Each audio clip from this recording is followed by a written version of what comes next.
Saudara, kalau 2 minggu lalu saya berkhotbah mengenai Yesus yang benar-benar disalib dan benar-benar mati untuk membantah omongan kosong dari Kainama. Dan minggu lalu saya berkhotbah mengenai kemerdekaan karena masih relevan dengan situasi dan apa yang terjadi di dalam negara kita hari ini, yaitu memperingati kemerdekaan negara Republik Indonesia. Dan hari ini saya kembali akan membahas tentang Kristus. Mengapa Yesus Allah atau mengapa Yesus adalah Allah dan juru selamat. Kita orang Kristen tidak mengarang-arang. Ya, mereka berkata yang menuduh kita menuhankan manusia, mereka berkata orang Kristen itu cari-cari Tuhan. Mereka angkat-angkat manusia. Nabi Isa yang adalah Tuhan, yang adalah manusia, dijadikan Tuhan sama orang Kristen. Nah, kita tidak mengada-adakan Tuhan. Tuhan itu adalah Tuhan. Tuhan bukan manusia, manusia bukan Tuhan. Kecuali Tuhan itu mengambil natur manusia, maka ada natur manusianya yang bisa kelihatan, ya.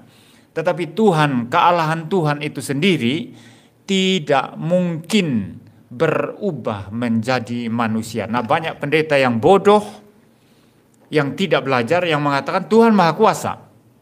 Kamu kalau pakai argumentasi itu sebagai mahasiswa teologi, ini tidak lulus doktrin Allahnya. Ya, Tuhan itu Maha Kuasa. Nah, yang Maha Kuasa bisa berubah jadi apa saja. Dia bisa jadi botol. Memangnya Tuhan jin botol, ya. Tuhan bisa jadi kursi. Tuhan bisa jadi pohon. Tuhan bisa jadi ayam. Tuhan bisa jadi kambing. Nah, ini argumentasi paling bodoh yang diomongkan oleh seorang yang namanya pendeta. Ya, kalau ada pendeta-pendeta ngomong seperti itu membuktikan dia pendeta bodoh dan pendeta tidak pernah belajar. Tuhan dengan natur ilahinya mustahil berubah menjadi manusia.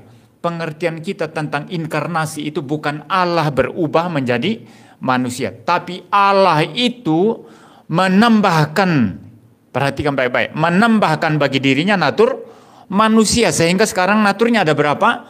Ada 2. Allah ya tetap Allah. Ketika natur kemanusiaan ditambahkan, maka dia mempunyai natur manusia sekarang. Jadi bukan Allah yang berubah menjadi manusia, saudara. Nah, karena penjelasan pendeta-pendeta yang bodoh semacam ini, maka orang-orang Islam yang suka menyerang iman Kristen, mereka berkata, oh, mereka bilang Allah berubah jadi manusia. Itu mustahil. Itu bodoh sekali orang Kristen. Yang bodoh bukan iman Kristen, tapi yang bodoh adalah pendeta Kristen yang tidak belajar. Ya, jadi saudara, kita tidak menuhan-nuhankan Yesus. Memang dia Allah dalam natur ilahinya. Dia adalah Logos, firman Allah yang kekal, yang mempunyai sifat ilahi. Nah, saudara, ada seorang pendebat, bukan pendebat ya, dia tidak pernah berdebat. Dia hanyalah seorang polemikus yang suka menyerang-nyerang Kristen, namanya Zakir Naik. Saya dengar-dengar dia mau datang ke Indonesia. Ya. Kalau dia berani debat, saya mau debat sama dia. No problem in English. Ya. Ya. Saya bisa berdebat dengan dia dalam bahasa Inggris, ya. Kalau dia mau, ya. Ya, tapi dia tidak pernah berani berdebat itu. Dia hanya kasih ceramah, lalu nanti kasih kesempatan orang Kristen tanya-tanya. Ya, nanti kalau dia sudah agak terdesak, dia bilang stop, kasih yang lain. Itulah kalau orang seminar begitu, memang jadi raja. Saya pun kalau seminar jadi raja, kan. Saudara mungkin ada yang kritis mempertanyakan poin-poin saya. Sudah waktumu cukup, ya. Nanti kasih yang lain, nanti aja setelah ini. Nah, mungkin nggak ketemu lagi juga, kan. Itu biasanya istilahnya itu, ya. Cara akal-akalan dari para penceramah, ya, yang sering mendapat pertanyaan-pertanyaan kritis. Nah, Zakir Naik seperti itu, dia tidak pernah berdebat. Kalau dia berani berdebat, saya menantang. Mungkin kalau dia datang nanti saya berikan tantangan dalam bahasa Inggris, ya, supaya bisa debat, ya. Ya. Jadi saudara, dia berkata, tidak ada satu ayat pun dalam Alkitab di mana Yesus berkata bahwa dia adalah Allah. There is no a single statement that Jesus said that he himself is God. Tidak ada katanya. Saudara, ini adalah pernyataan yang sangat bodoh. Mengapa pernyataan ini sangat bodoh? Karena keberadaan sesuatu itu tidak didasarkan pada pengakuan, tapi berdasarkan naturnya atau sifat-sifatnya. Kamu minum air, mengapa kamu katakan itu air? Karena dia memang adalah berbentuk cairan, saudara. Maka itu air. Ya. Jadi air itu tidak perlu mengaku dirinya sendiri, aku adalah air, lalu Anda mengatakan air. Tapi sifatnya yang memang cair, maka saudara mengatakan itu air, saudara. Sama dengan manusia. Ini anak saya sudah mulai remaja sekarang, sebentar lagi pemuda, ya. Lalu pergi ke mana-mana. Lihat, aku manusia loh, aku manusia ini. Ini manusia ini. Itu kan orang gila ya. Nanti saudara bilang, oh gila ini anak ini. Ya, aku adalah manusia. Jadi berdasarkan pengakuan aku manusia, maka dia adalah manusia. Ini salah. Memang sifatnya, naturnya manusia. Dia punya tubuh, punya jiwa. Dan jiwanya tidak sama dengan jiwa binatang. Mempunyai jiwa yang rasional. Dia mempunyai aspek emosi. Dia mempunyai aspek kehendak. Dari ciri-ciri fisiknya sama dengan manusia pada umumnya. Secara generik, kita berbagian di dalam hidung yang sama. Tidak ada yang hidungnya di belakang kecuali yang abnormal ya. Hidung di depan hanya satu, tidak ada yang hidungnya dua. Ada mata dua, ada mulut, ada rambut. Rambut selalu di atas, rambut tidak ada di pantat. Rambut selalu di atas kepala, saudara. Nah ini ciri-ciri manusia. Sifat badaniahnya. Juga ada sifat jiwanya atau rohnya, saudara. Sehingga kita mengatakan ini pasti manusia. Dia jalan tegak dengan dua kaki. Kalau monyet kan tidak mungkin jalan tegak dengan dua kaki kan? Ya, saudara tidak pernah lihat monyet jalan tegak dengan dua kaki. Dia selalu menggunakan keempat kakinya. Yang depan itu bukan tangan, itu kaki itu. Lalu dia punya ekor. Manusia tidak punya ekor. Waktu saudara ada di kandungan ibu pertama kali muncul ya, mulai berkembang memang punya ekor. Tapi lama-lama ekornya itu hilang. Ya kita semua punya ekor loh. Tidak tahu ya kalau kita punya ekor. Ya. Jadi saudara, makanya ada tulang ekor. Ya, tapi beda dengan binatang. Jadi manusia disebut manusia bukan berdasarkan dia seperti orang gila pergi ke pasar. Oh, aku ini manungso. Hei, lihatlah aku ini. Ya. Lihat aku, manusia aku. Tidak ada seperti itu. Jadi bayangkan kalau Tuhan Yesus datang. Aku adalah Allah, aku adalah Allah. Hei, lihat, aku adalah Allah. Orang akan malah mentertawakan. Ini orang gila ini. Jangankan Yesus mengaku dirinya Allah. Ketika Yesus menyamakan dirinya dengan Allah Abraham. Sebelum Abraham ada, aku ada. Orang Yahudi sudah tertusuk hatinya. Oh, dia menghujat Allah. Dia menyamakan dirinya dengan Allah. Apalagi kalau Tuhan Yesus secara langsung, aku adalah Allah, aku adalah Allah. Mungkin mereka akan berkata, ini orang gila ini.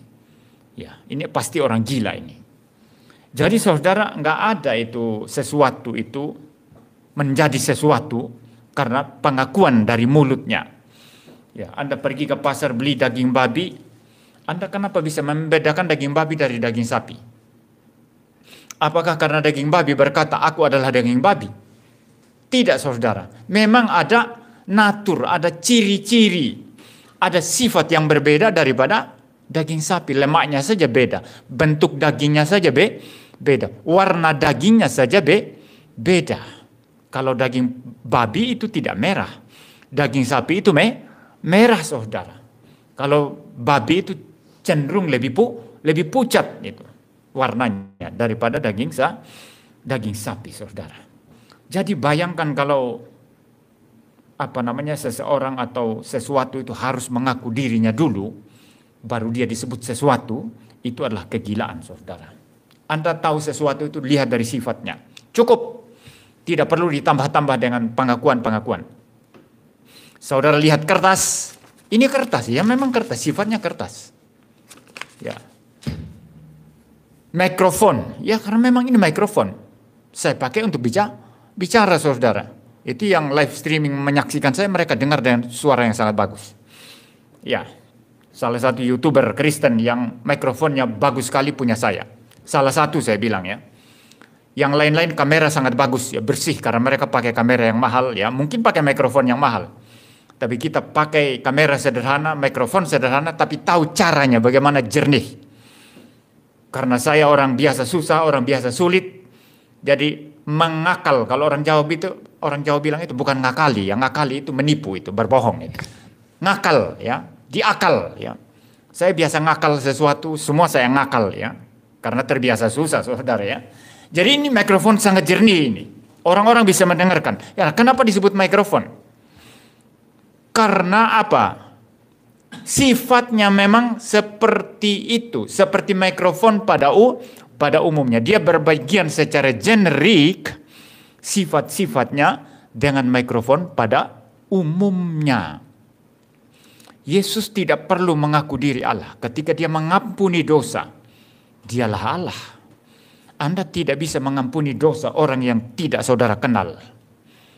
Ya, kalau ada orang tidak kenal saya ya, yang dia tidak pernah berteman dengan saya tidak kenal dia, dia tidak kenal saya, tiba-tiba datang, hai kamu, dia tidak kenal nama saya kan, tidak kenal, hai kamu yang jenggotnya tipis-tipis, saya ampuni kamu. Saya akan bilang dia, kamu gila ya, kamu kenal saya gimana? Kapan saya berbuat salah sama kamu sehingga kamu mengampuni saya? Kan gila dia ya. Tapi Tuhan Yesus mengampuni orang yang belum pernah ketemu dia. Tahu siapa? Orang lumpuh yang digotong oleh 4 orang. Bongkar atap karena terlampau banyak orang. Mereka tidak bisa ketemu Yesus. Bongkar atap lalu mereka turunkan orang lumpuh itu tepat di depan Yesus. Apa yang Yesus katakan? Hai anakku, dosamu sudah diampuni. Yesus tidak berkata sembuhlah engkau, tidak. Yang pertama kali Yesus katakan dosamu sudah diampuni. Pertanyaannya, kalau Yesus hanya manusia biasa, kapan dia bertemu dengan orang lumpuh itu, dan kapan orang lumpuh itu memaki-maki Yesus dan berbuat salah sebagai manusia? Enggak pernah. Saya yakin sekali orang lumpuh itu enggak pernah ketemu Tuhan Yesus. Kenapa? Dia lumpuh kan tidak bisa jalan kemana-mana. Mau ketemu Yesus saja perlu digotong oleh 4 orang. Lagi pula Tuhan Yesus itu sangat populer, sangat terkenal. Kemanapun dia pergi, selalu banyak orang berkerumun di dekat Tuhan Yesus. Sehingga tidak mungkin orang-orang itu sembarang bisa ketemu. Sakeus saja orang kaya mau ketemu Tuhan Yesus naik pohon dulu kan? Ya. Kecuali orang-orang yang ya bergaya preman ya, dan memang banyak yang bergaya preman yang dekat Yesus ya, yang dianggap orang-orang berdosa sama orang-orang ahli Taurat, orang Farisi dan orang Yahudi. Ya, mereka biasalah itu mau kemana saja, tembus kemana-mana itu ya. Saya pernah ada seseorang dari penampilannya itu biasa sekali, sangat sederhana, bahkan terkesan dia adalah orang jalanan. Dia selalu mendukung KKR saya kalau saya ke Sumba. Lalu dia cerita-cerita, Pak, saya ngomong dengan Pak Bupati kemarin. Loh, saya kaget. Saya ngomong dengan Pak Bupati. Tapi saya percaya, dia memang tembus kemana-mana itu orang. Ya, pendetanya juga ngomong gitu. Dia pernah jadi juga tim sukses ternyata. Tapi kayak orang jalanan saudara. Nah, orang-orang kayak gini gampang nembus ya. Tapi bayangkan orang seperti Sakeus saja. Orang seperti Sakeus itu saudara tidak bisa ketemu langsung Yesus, mesti naik pohon dulu dan Tuhan Yesus yang bilang, "Hei turun, saya mau makan di rumahmu." Nah, dengan popularitas sedemikian rupa, bolehkah orang lumpuh itu gampang ketemu Yesus? Lumpuh mau jalan kemana dia? Perlu diangkat dulu. Jadi orang lumpuh ini tidak pernah ketemu Tuhan Yesus. Tetapi orang lumpuh yang tidak pernah ketemu Tuhan Yesus ini, Yesus berkata, dosamu sudah diampuni. Kalau Yesus hanya manusia saja, perhatikan ini baik-baik. Kalau Yesus hanya manusia saja, maka Yesus gila. Kapan orang lumpuh ini ketemu Yesus? Kok tiba-tiba mengampuni dosa? Tapi karena Yesus adalah Allah, maka rasional sekali. Dia mengampuni dosa orang lumpuh itu. Setiap dosa yang orang lumpuh itu lakukan adalah berdosa terhadap Allah. Karena Yesus adalah Allah, maka dia mengampuni dosa orang lumpuh. Ini satu contoh. Jadi Yesus menunjukkan kualifikasi sifat-sifat ilahi. Dia mengampuni dosa orang. Ya, ini tidak bisa dibantah, saudara. Kalau debat sama saya, saudara, saya menggunakan argumentasi seperti ini. Apa Kainama, Doditan, itu pengejek iman Kristen itu mereka paham tidak? Logika mereka itu terlalu low, terlalu jongkok untuk memahami argumentasi tingkat tinggi semacam ini. Level mereka terlalu rendah. Ya, jadi saudara, Yesus adalah Allah karena memang dinyatakan oleh sifat-sifatnya. Ya, kepada angin ribut, dia tidak perlu berdoa.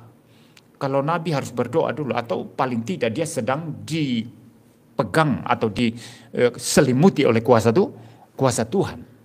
Tapi Yesus ketika dibangunkan oleh para murid, guru, tidak pedulikah engkau kalau kita tenggelam? Yesus bangun langsung berkata. Tidak teriak-teriak juga ya, seperti nabi-nabi palsu ya.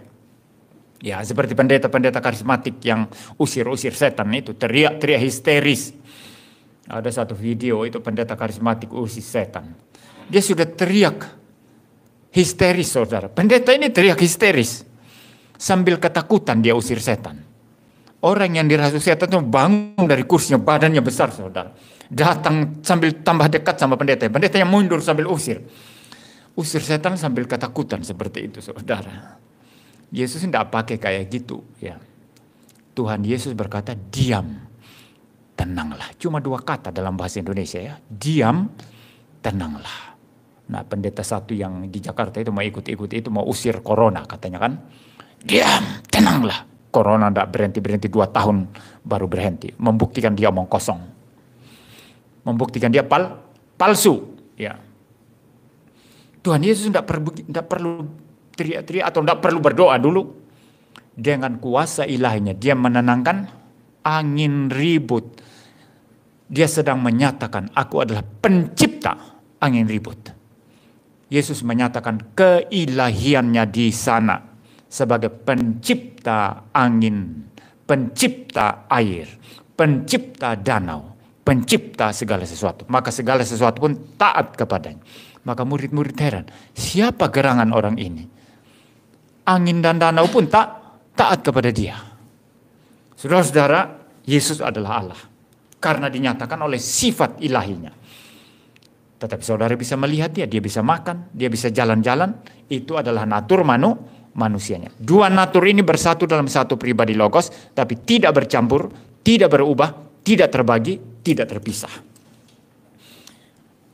Engkau uji dengan hukum logika apapun, ini tidak melawan logika sama sekali.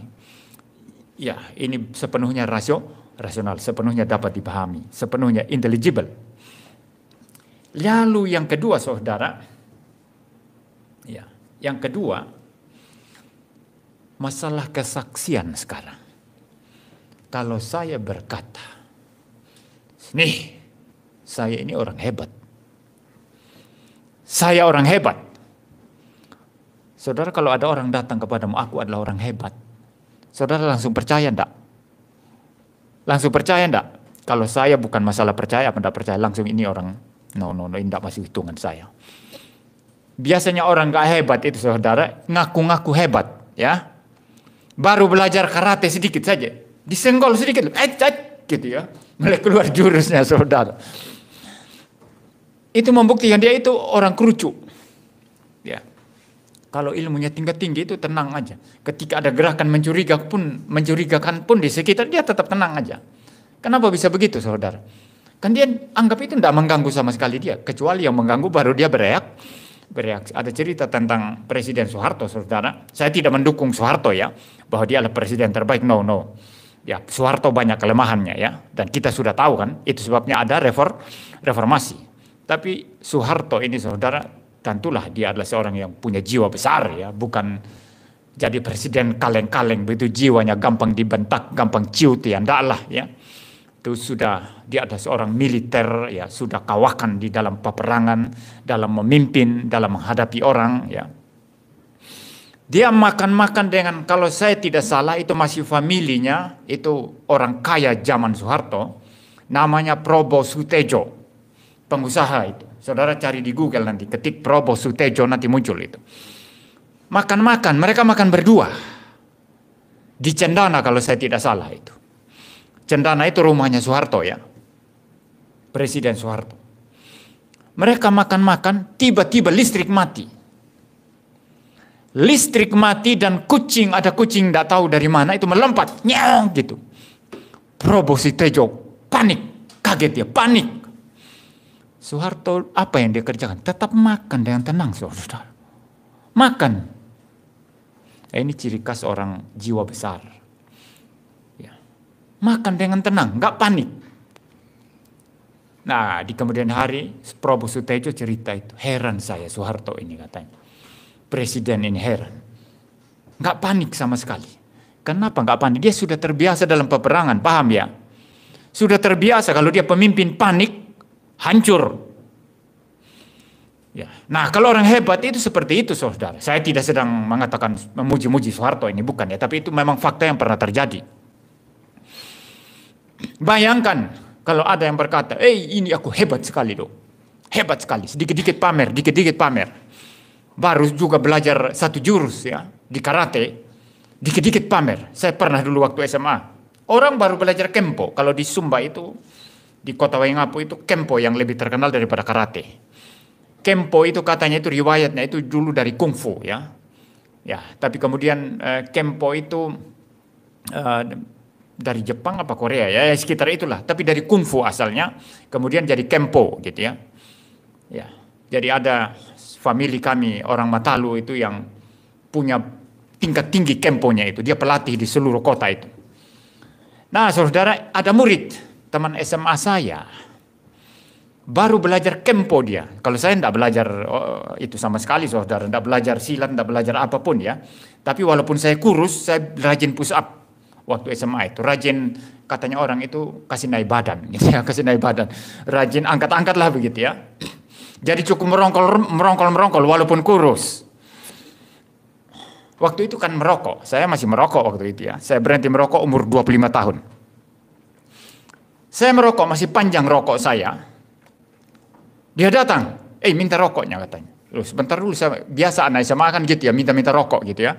Ya, tukar-tukar rokok biasa itu. Minta rokok katanya. Lalu saya bilang, enggak, saya masih rokok ini. Kasih, dia marah ya. Saya nggak mau, saya bilang. Langsung dia pakai saya tendangan belakang, kena dada saya. Dia pakai tendangan, ya mau gaya belakang lah begitu. Buk! Saya marah sekali. Saya simpan rokok saya pegang dia, saya cekik lehernya. Kamu mau apa sekarang? Tangan saya cukup keras ya, karena push up terus. Dia nggak bisa gerak-gerak, saudara. Nggak bisa gerak-gerak dia. Setelah itu saya hajar mukanya itu sampai, apa namanya ini. Lalu datanglah orang Papua, ada temannya orang Papua. Dan dikenal orang Papua ini saudara, kalau pukul satu kali langsung jatuh. Saya takut juga saudara. Dia datang berdiri di depan kelas saya. Ini tadi yang pukul, dia sebut nama, saya tidak sebut nama di sini, siapa tahu anaknya dengar itu ya. Ini tadi yang pukul si A ya. Dia lihat-lihat saya begini. Katanya itu orang Papua paling ditakuti di situ. Datanglah anak-anak cewek itu. Teman kelas saya, semuanya. Ada satu juga anak pejabat di situ. Tenang saja adik katanya. Anak pejabat itu gemuk tinggi besar ya. Tenang saja adik, tidak usah takut katanya. Langsung jalan pergi orang Papua itu. Mungkin ketakutan juga dia karena anak pejabat itu. Jadi saudara, biasanya orang nggak punya ilmu itu suka pamer. Dikit-dikit pamer saudara. Nah bayangkan kalau Tuhan Yesus sendiri yang mengaku-ngaku diri dia adalah Allah. Kemana-mana. Di dalam konteks kita manusia itu langsung pikirannya apa? Ini pasti omong kosong ini. Ini cuma ngaku-ngaku doang, betul ya? Maka mana yang lebih kuat? Pengakuan orang lain atau pengakuan diri sendiri? Mana yang lebih kuat? Pengakuan orang lain atau pengakuan diri sendiri? Kalau ada orang lain yang berkata, pendeta MYM ini bagus dia, khotbahnya lurus, saya senang. Tapi kalau mulut saya sendiri yang terus ngomong seperti itu, Ini kesombongan. Dan ini orang akan, mau kosong aja kamu itu. Paham ya? Jadi Tuhan itu bijaksana, mengatur segala sesuatu itu bijaksana.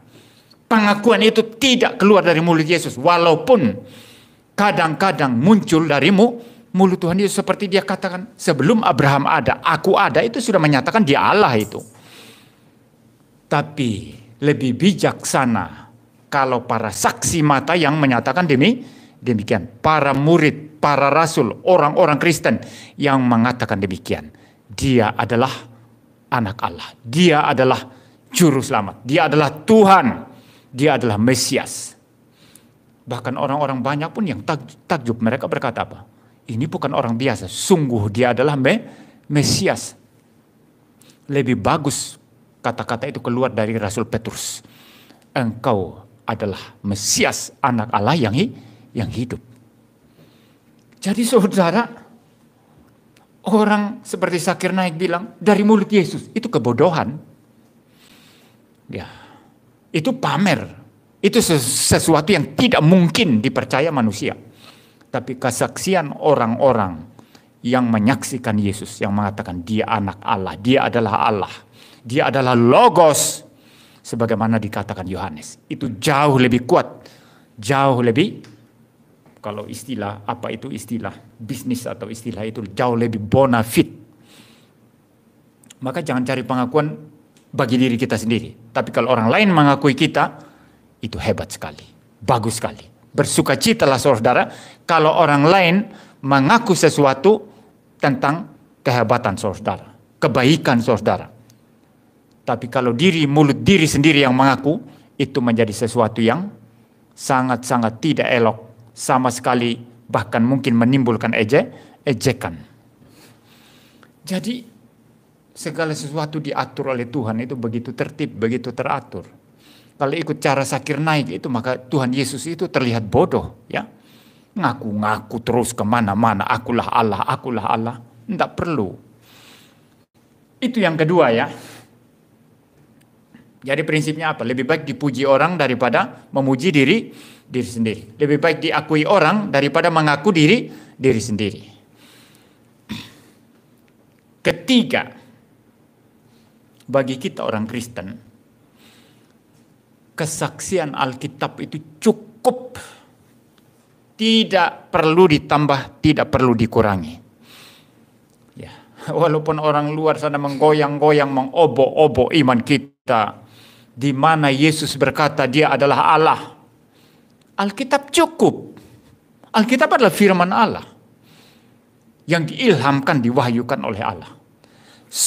Perkataan Alkitab itu cukup bagi kita untuk mengatakan Yesus adalah Tuhan, Yesus adalah Allah, Yesus adalah juru selamat. Maka semua orang Kristen harus kembali kepada Alkitab, bukan kepada bukti-bukti sejarah. Kalau sejarahnya benar itu pasti mendukung Alkitab. Tapi banyak sejarah diputar balikan saudara. Banyak sejarah itu dipalsukan. Sejarah dipalsukan banyak. Itu yang sejarah palsu itu, yang kayak nama palsu-palsukan itu mengatakan Yesus tidak mati. Yesus tidak mati di salib tapi sembuh katanya. Di balsam itu obat itu katanya. Di rempah-rempah itu obat katanya. Ngawur sekali itu saudara. Itulah pemalsuan sejarah. Tapi semua sejarah yang sejati itu pasti mengkonfirmasi kebenaran Alkitab. Maka karena itu saudara, Alkitab bagi kita cukup. Tidak akan terpengaruh dengan bualan atau serangan atau omong kosong dari luar saudara. Alkitab cukup. Itu sebabnya dengan sangat yakin kita berkata, Yesus engkau Tuhan, engkau Allahku, engkau juru selamatku. Nah, mari kita lihat secara ringkas sekarang bagian-bagian Alkitab yang sudah dibacakan tadi. Pertama Roma 9 ayat yang kelima. Ya, Roma 9 ayat yang kelima dikatakan, mereka adalah keturunan bapa-bapa leluhur yang menurunkan Mesias dalam keadaannya sebagai manusia. Jadi mereka ini maksudnya bangsa-bangsa Israel, bukan bangsa-bangsa, bangsa Israel ya. Ini Paulus bicara bangsa Israel yang menolak Yesus ya. Mereka ini bangsa Israel yang menolak Yesus adalah keturunan bapa leluhur. Nah, keturunan bapa leluhur yang apa? Yang menurunkan Mesias dalam keadaannya sebagai manusia.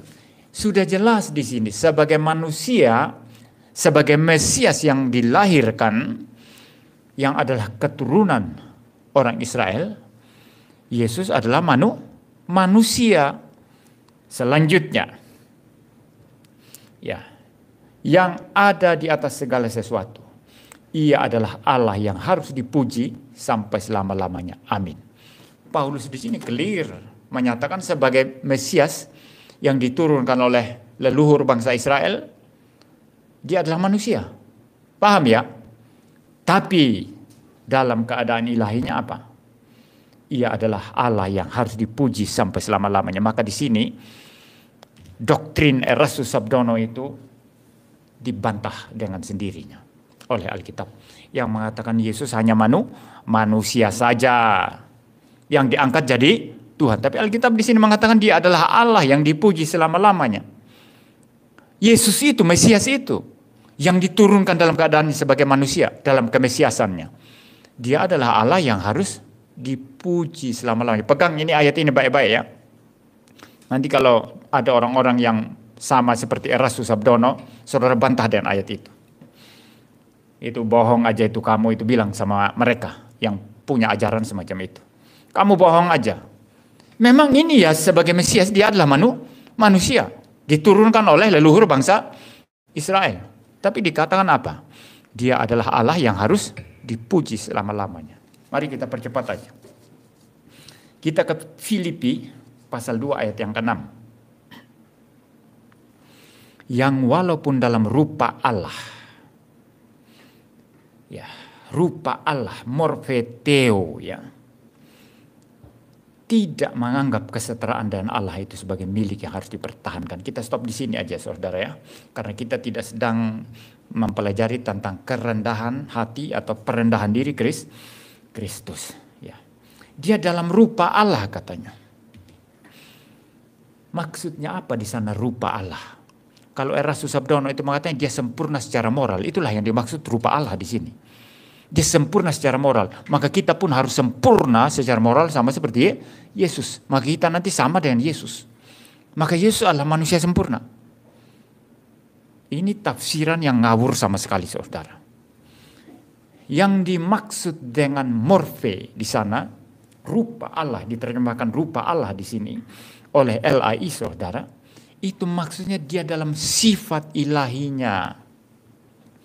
Dalam natur ilahi, dalam sifat ilahi. Tapi Yesus menganggap bukan milik yang harus dipertahankan. Karena apa?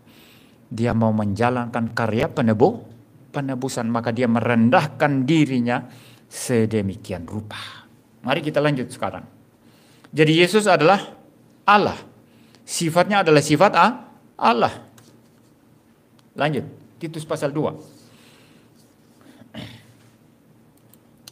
Titus pasal 2 ayat 13 ya. Bentar. Ayat 13. Dengan menantikan penggenapan pengharapan kita yang penuh bahagia dan penyataan kemuliaan Allah yang maha besar dan juru selamat kita Yesus Kristus. Dikatakan di sana penyataan kemuliaan Allah yang maha besar dan juru selamat kita Yesus Kristus.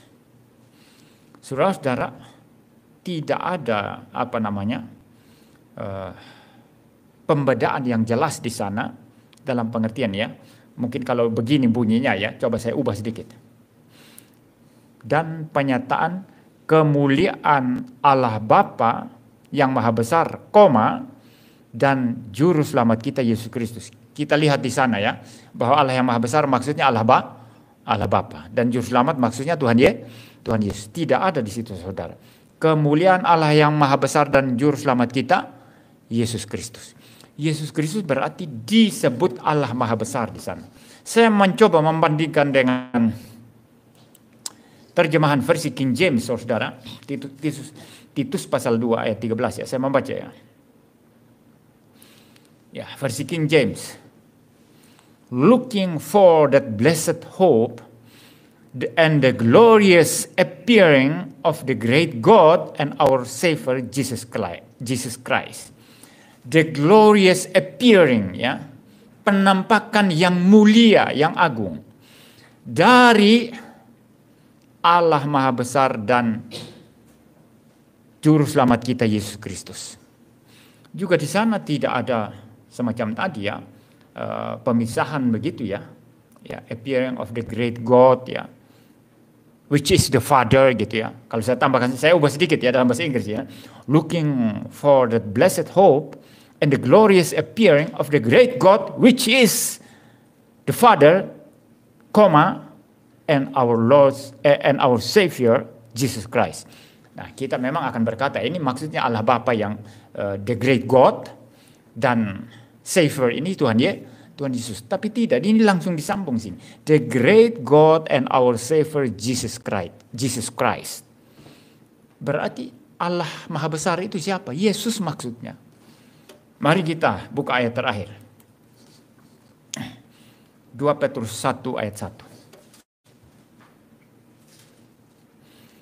Dari Simon Petrus, hamba dan rasul Yesus Kristus, kepada mereka yang bersama-sama dengan kami memperoleh iman oleh karena keadilan Allah dan Juru Selamat kita Yesus Kristus. Oleh karena keadilan Allah dan Juru Selamat kita, Yesus Kristus. Antara Allah dan Juru Selamat kita di sana tidak ada komanya, langsung. Itu berarti Allah dan Juru Selamat ini merujuk satu pribadi, yaitu Yesus Kristus.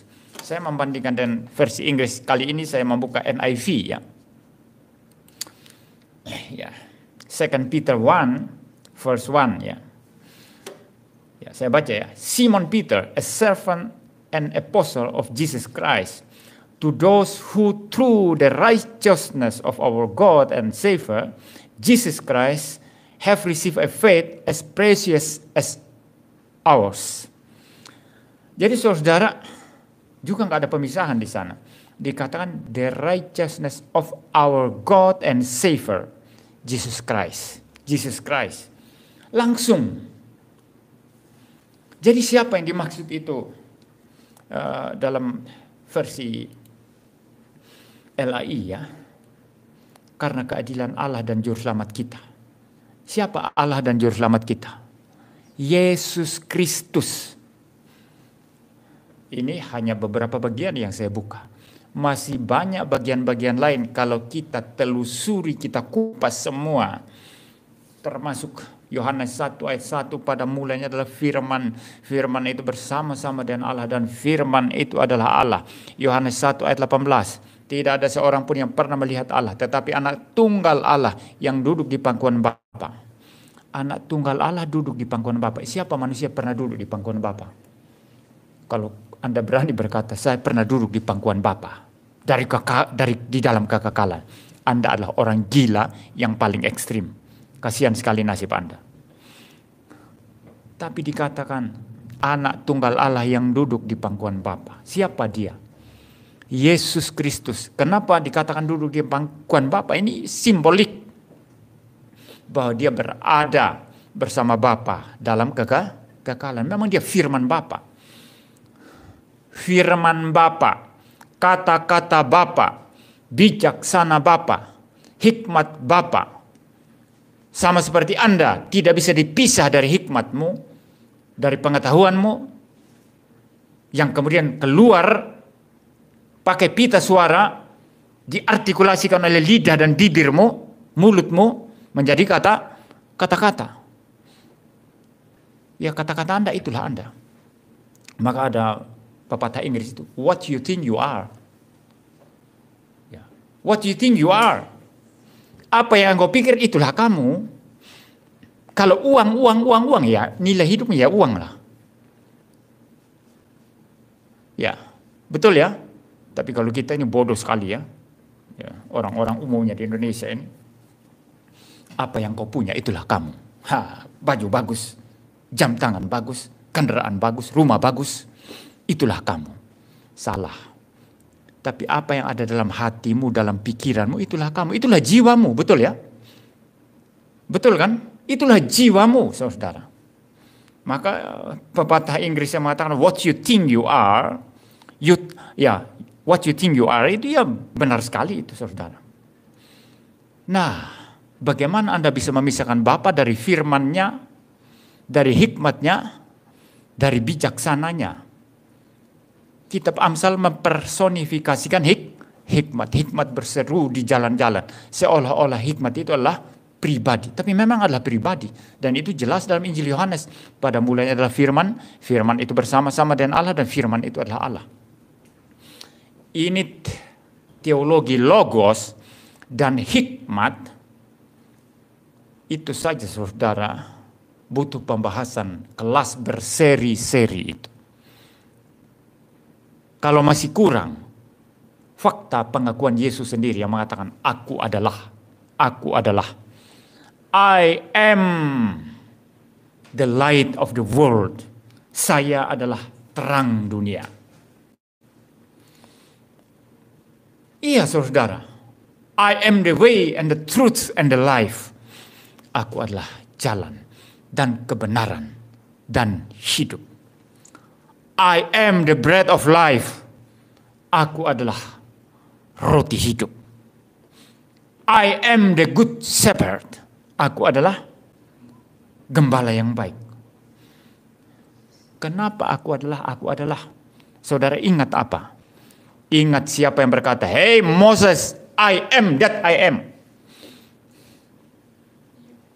Tell to the Israel that I am who sent you to them. Jadi I am that I am. Aku adalah aku itu yang mengirim engkau kepada orang Israel, memimpin mereka kepada Mesir, kepada Firaun, untuk keluarkan mereka dari perbudakan Mesir dan perbudakan Firaun. Sangat clear, saudara, sangat jelas. Yesus kemudian dengan begitu tepat sekali mengutip, aku adalah. Pembahasan ini saja butuh berapa seri? Butuh banyak seri. Belum kalau Anda membahas dari aspek Trinitas, Anda mulai kupas Kejadian 1 ayat 1 sampai 3 saja. Pada mulanya Allah menciptakan langit dan bumi. Langit belum berbentuk dan kosong, dan roh Allah melayang-layang di atas permukaan air. Ayat 3, berfirmanlah Allah. Lalu Anda kaitkan lagi nanti Kejadian 1 ayat 26. Baiklah kita. Loh, kok katanya kita? Saudara, terlalu banyak bukti Alkitab, bahkan sangat melimpah tidak terhitung, yang menyebabkan kita orang Kristen mengatakan Yesus adalah Allah. Yesus adalah pencipta. Yesus adalah firman Allah yang kekal. Pribadi kedua Allah Tritunggal. Terlalu melimpah. Dan bukti-bukti yang diajukan oleh musuh-musuh kita hanyalah bukti-bukti palsu yang kerucu, yang tidak ada artinya apa-apa, yang sama sekali unintelligible, sama sekali tidak rasional. Bayangkan orang-orang Kristen dididik seperti ini, saudara. Maka kekristenan menjadi sangat kuat. Anda tidak akan gampang dibodoh-bodohi nanti. Ya. Saya debat Pak Isra Soro kemarin di Surabaya. Datanglah seorang mu'alaf, dulu ngaku pendeta ya. Saya lupa namanya saudara, tapi saya ingat wajahnya. Dia datang waktu saya datang menjabat setelah debat selesai. Saya datang jabat tangan Pak Esra, lalu saya ginikan tangan Pak Esra. Tiba-tiba datang juga itu yang ngaku-ngaku mantan pendeta mu'alaf gitu ya. Lalu, ya dia salami saya, baru ketemu ya Pak Im, ya, saya hanya lihat-lihat di YouTube katanya. Anda orang Manado ya? Saya hanya hafal wajahnya orang Manado ya. Iya saya orang Manado Pak. Cuma saya lupa namanya. Ternyata kemudian setelah sampai sini siapa ini ya? Ternyata baru saya ingat, saya pernah bahas di YouTube juga itu orang itu. Ya. Banyak mereka ngaku-ngaku pendeta hebat dulunya. Itu ada yang katanya kuliah di Batu Malang ini saudara. Di STT mana? STT Yosua katanya. Saudara pernah dengar enggak STT Yosua? Tahu enggak? Tahu enggak STT Yosua? Kalau anak-anak sekarang enggak tahu. Kalau saya pernah tahu. Itu STT yang sudah bangkrut itu. pernah didirikan dulu, sudah bangkrut dan tidak pernah akreditasi itu. Tidak pernah diakui pemerintah, sudah bangkrut. Banyak dulu anak-anak sekolah, ya saya nanti kalau ngomong ya ya nggak enak ya saudara ya. Ya anak-anak sekolah teologi yang dikeluarkan dari sekolah itu ngambil mudah sekali di situ, ngambil gelar di situ. Nah dia ngaku itu mualaf itu dari situ. Saya adalah penginjil internasional keliling dunia katanya. Saya uji Inggrismu nggak tentu bisa. Ya, saya kalau speaking ya tidak terlalu baik ya. My English speaking is not very good ya. Tapi kalau berargumentasi ya, membaca, memahami, menganalisis ya silakan. Ya, tapi saudara dia ngaku keliling internasional, pembicara keliling. Dia adalah pendeta di atas pendeta. Dia bukan pendeta, tapi profesornya para pendeta katanya. Profesor para pendeta lulus dari STT yang sudah bangkrut, yang nggak jelas itu, yang anak-anak sekarang nggak tahu itu. Kalau saya generasi tua tahu itu, tapi STT yang sudah bangkrut itu. Banyak omong kosong besarnya, bohong begitu saudara, ngakali. Nah, saudara berhadapan dengan orang-orang kayak gitu, kalau tidak terdidik dengan iman Kristen yang beres, seperti yang saya ajarkan ini, yang berlogika sangat kuat, tapi juga mempunyai sesuatu landasan iman yang sangat kuat sekali. Iman Kristen itu bukan hanya sekedar reason, ya, rasional, logik, bukan. Tapi juga masalah hati. Hati kita melekat pada Tuhan. Ya, hati kita melekat pada Tuhan, saudara. Jadi saudara, kalau kita tidak terdidik di dalam iman yang semacam itu, nanti gampang sekali ketipu dengan orang-orang kayak gini ini. Ngaku mereka adalah profesor, ngaku mereka adalah pendeta, ngaku macam-macam saudara. Tapi nanti kalau tanya jawab di tempat debat itu, aduh argumentasi yang ngawur sekali. Itu kayak yang pernah ngaku mantan pendeta atau mantan penginjil itu namanya Edi Prayitno, Ustadz Edi Prayitno.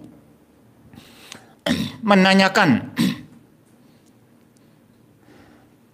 Yesus bertemu dengan ibunya. Padahal di bagian atas Injil Yohanes itu mengatakan Maria Magdalena. Maria Magdalena. Tapi gara-gara LAI, Lembaga Alkitab Indonesia, menerjemahkan di bawahnya itu di ayat sesudahnya, ketika Tuhan Yesus bertemu dengan Maria Magdalena, dia mengatakan, "Hai ibu," begitu ya. Atau kalau saya parafrasikan, siapa yang engkau cari ibu, begitu ya. Itu kan mamanya Yesus itu. Mamanya Yesus itu katanya. Kacau sekali, padahal jelas Maria Magdalena. Padahal dalam bahasa asli itu, saudara, dalam bahasa aslinya itu perempuan aslinya itu. Wanita atau perempuan. Bahkan saudara kalau membaca Injil Yohanes pasal 2, mengenai apa itu? Pernikahan di Kana. Ketika mujizat Yesus yang pertama kali diadakan, mengubah air menjadi anggur. Ya, LAI memperhalus itu mengatakan, "Mau apakah engkau ibu? Waktuku belum tiba." Ketika Maria, ibu Yesus maksudnya ya, datang kepada Tuhan Yesus. Tapi bahasa aslinya itu bukan ibu, tapi perempuan. "Mau apakah, hai engkau perempuan? Waktuku belum tiba." Apakah Yesus tidak sopan di sana? Bagi saya ini hanya membuktikan bahwa agenda Yesus tidak bisa didikte oleh siapapun, termasuk ibunya sendiri. Dia menunjukkan independensinya di sana, bahwa dia hanya taat kehendak Bapaknya, saudara. Tidak bisa diatur-atur oleh manusia. Walaupun nanti dia melakukannya, tapi dia melakukannya karena kehendaknya sendiri, bukan karena paksaan Maria. Jadi saudara, banyak mu'alaf ini ngaco itu argumentasinya, saudara. Maka orang-orang Kristen ini perlu belajar firman Tuhan yang beres. Nah, kalau saudara belajar firman Tuhan yang beres, saudara-saudara, terlalu banyak hal yang menyebabkan kita tetap tegak di dalam iman Kristen kita. Yang pertama dari aspek predestinasi. Ini yang paling fundamental. Kalau Anda sudah dipredestinasikan menjadi orang pilihan dan dalam hidup Anda pasti mengenal Kristus, itu tidak akan kemana-mana. Mungkin karena dapat gereja yang tidak mendidik saudara, yang hanya khotbah moral, khotbah motivasi ya. Seperti pendeta yang mengatakan itu, tidak ada perintah Alkitab bahwa Alkitab harus dibaca. Yang penting renungkan. Kalau engkau nggak membaca Alkitab, gimana bisa merenungkan? Ini kan bodoh sekali saudara. Nah saudara, mungkin Anda bisa indikos ke tempat lain untuk sementara waktu. Tapi nanti setelah sadar dengar firman Tuhan yang sejati, Anda pasti kembali. Saya pernah melayani satu orang ibu saudara, orang GPIB, gereja GPIB di Malang sini ya. Dia cerita, Pak, dulunya saya pernah ikut suami jadi Islam Pak. Suami saya Muslim dan tidak pernah jadi Kristen. Lalu saya ikut suami, suatu saat saya sakit Pak. Sakit keras sampai tidak bisa bangun dari tempat tidur. Tidak bisa bangun dari tempat tidur. Saya pikir sudah mati. Suami saya bilang mungkin sudah mau mati. Lalu katanya tiba-tiba, katanya, ya dia mimpi katanya. Saudara, kadang-kadang Tuhan bisa menggunakan hal-hal semacam itu ya saudara ya. Di dalam mimpi saya itu saya tidak tahu siapa, ada yang angkat saya katanya. Angkat saya langsung secara paksa dibawa. Lalu dibawa kemana Pak? Dibuang ke gereja katanya. Tempatmu itu di sini. Setelah itu tiba-tiba dia bangun, dia tadinya nggak bisa ngomong, sudah nggak bisa ngomong. Dia bisa ngomong dan kata pertama yang dia ngomongkan ke suaminya itu, Mas, aku kembali ke gereja, aku mau jadi Kristen kembali. Tuhan bisa pakai cara paksa seperti itu saudara. Karena tidak ada pemberitaan yang sejati yang dia dengar. Maka hutang pendeta, hutang gereja itu besar sekali saudara. Nah dalam konteks ini saya percaya pekerjaan supranatural. Bukan yang gampang-gampang kayak karismatik itu mengatakan, oh dikit-dikit supranatural.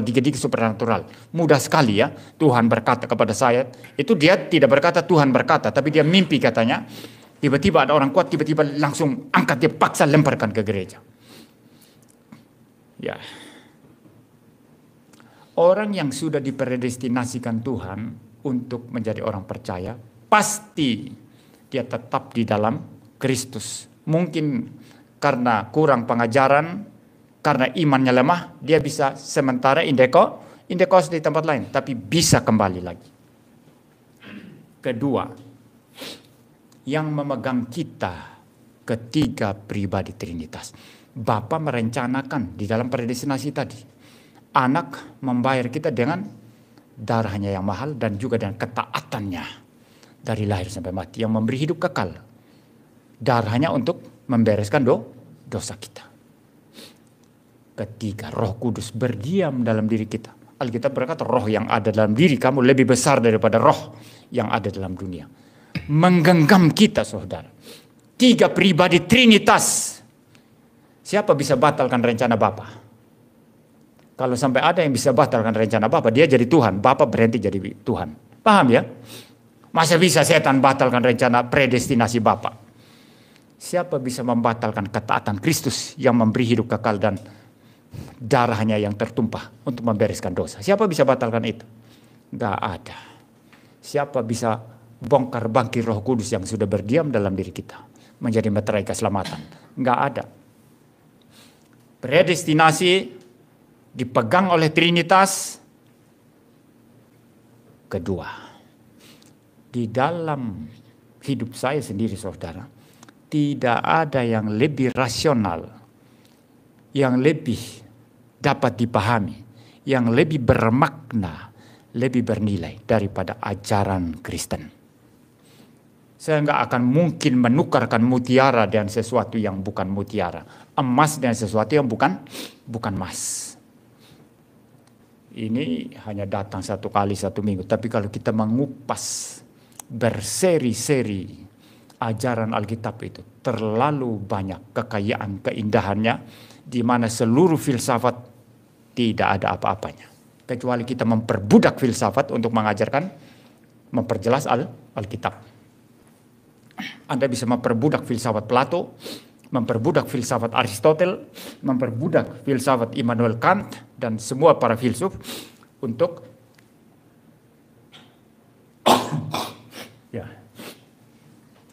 untuk menjelaskan, memperjelas ajaran Alkitab. Itu yang dipakai Rasul Yohanes. Logos itu istilah filsafat Yunani. Diadopsi itu untuk memberikan makna, meaning yang tepat mengenai siapa? Ambilkan tisu dulu. Yesus yang sesungguhnya.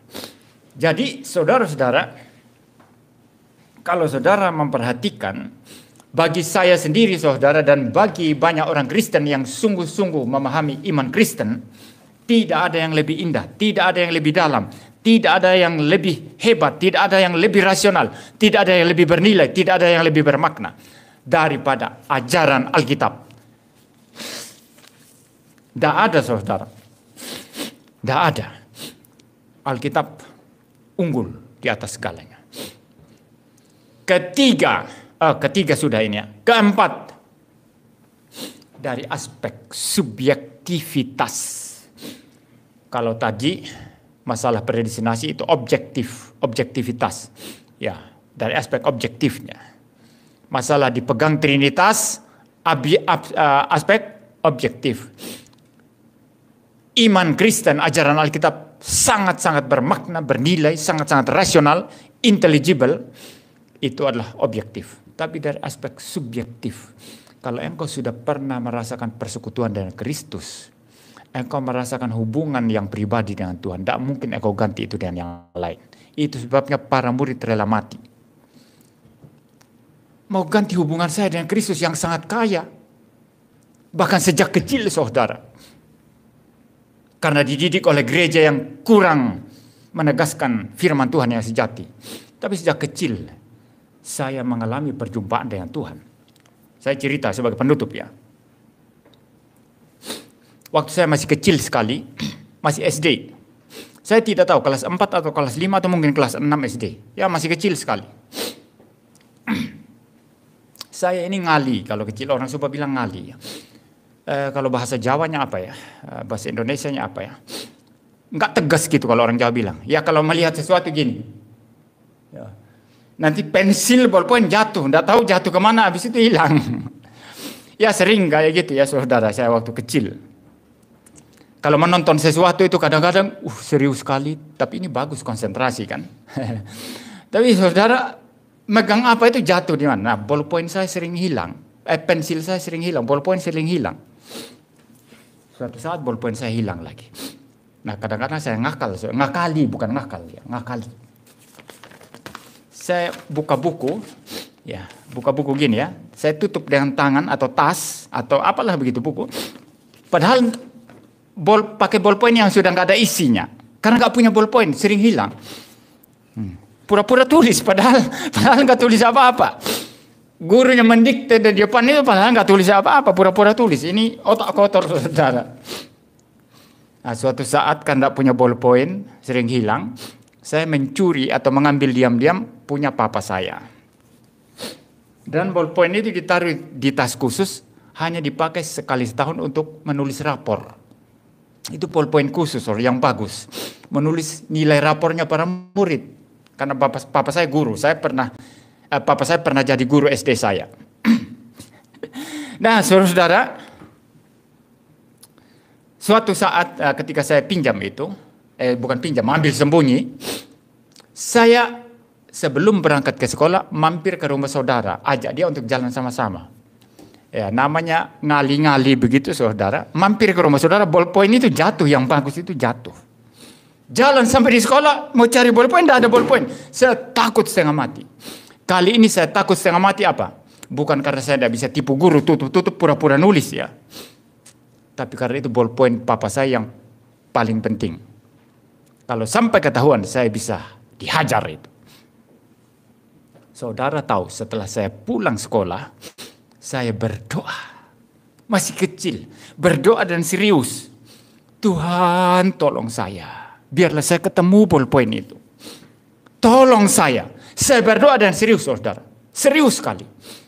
Besoknya pagi-pagi saya berangkat lebih pagi, mampir ke rumah saudara itu tadi, yang saya perkirakan jangan sampai jatuh di sana. Saya tanya,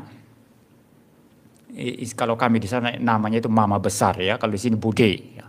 Saya tanyalah bude saya di situ. Bude, lihat ballpoint enggak warna hitam? Oh, ada kemarin punya kamu ya? Iya. Dia ambil, dia kasih, aduh senang sekali. Saat itu saya sadar, Tuhan tolong saya. Dan bodohnya kemudian saudara, saya pakai ini menjadi satu pola. Kadang-kadang untuk kesalahan saya sendiri, saya berdoa Tuhan tolong saya. Saya masih ingat pengalaman yang dulu itu ditolong Tuhan. Tapi ini namanya memperalat Tuhan. Tapi kali ini saya ada cerita itu ya. Tapi maksudnya pengalaman ini sangat membekas bagi saya. Bagaimana saya merasakan pertolongan Tuhan betul-betul real, nyata. Nah bagi semua orang Kristen saudara, kalau saudara sudah mengalami perjumpaan dengan Tuhan, hubungan yang pribadi dengan Tuhan, bagaimana Roh Kudus pimpin saudara, bagaimana Kristus pimpin saudara, nggak mungkin saudara ganti itu dengan yang lain. Terlalu indah, terlalu agung, terlalu mulia untuk digantikan. Jadi ada 4 hal ini saudara, yang menyebabkan orang Kristen tidak mungkin murtad. Paham? Lalu kok ada Kristen yang murtad? Mereka itu adalah kambing-kambing yang belum dilahirkan kembali. Bukan orang Kristen sejati. Belum pernah percaya. Mereka keluar. Mereka adalah ilalang di tengah-tengah gandum. Mereka keluar. Tapi domba sejati, gandum sejati tidak mungkin keluar dari gereja. Tidak mungkin keluar dari persekutuan dengan Kristus. Ada 4 hal itu tadi. Pertama, predestinasi. Pilihan Allah Bapa. Kedua, dicengkram dipegang oleh Trinitas. Bapa, Anak, dan Roh Kudus. Ketiga, tidak ada ajaran yang lebih rasional, lebih indah, lebih intelligible, lebih bermakna daripada ajaran Kristen. Makanya belajar doktrin saudara, jangan anti doktrin. Terlalu indah ajaran Kristen. Itu objektif tiga-tiganya ini. Terakhir keempat, sifat subjektifnya. Kalau saudara sudah mengalami pengalaman rohani dengan Tuhan, saudara mengalami Tuhan dalam kehidupan saudara, tidak mungkin saudara tinggalkan Tuhan. Susah pun saudara tetap ingat. Saya selalu ingat pengalaman masa kecil itu. Dan ini sangat bersumbang, berkontribusi besar sekarang ini. Kalau saya dapat kesulitan, saya ingat, oh Tuhan pasti menolong saya. Tuhan bersama-sama saya. Jadi saudara, tinggalkan semua omong kosong yang mengatakan Yesus bukan Tuhan, Yesus bukan Allah, dia hanyalah manusia yang diangkat jadi Tuhan. Tinggalkan semua omong kosong itu, mari kita terus memuji Kristus, menyembah Dia, terus mengagungkan Dia dan melayani Dia. Tuhan memberkati kita sekalian. Mari kita berdoa. Bapa di surga, terima kasih Tuhan untuk pagi hari ini. Terima kasih untuk firman-Mu yang Engkau sudah berikan kepada kami. Tolong kami menjadi orang Kristen yang mengasihi Kristus, yang mencintai Kristus, yang melayani Kristus, yang hidup bagi Kristus. Biarlah kami setia kepada Kristus. Kami orang penuh cacat dan lemah, penuh dengan dosa, penuh dengan kelemahan. Kiranya Engkau berbelas kasihan kepada kami, bermurah hati kepada kami. Yesus Kristus, Tuhan kami, bermurah hatilah, berbelas kasihanlah kepada kami. Pimpinlah kami, tuntunlah kami. Dalam nama Tuhan Yesus Kristus kami berdoa. Amin.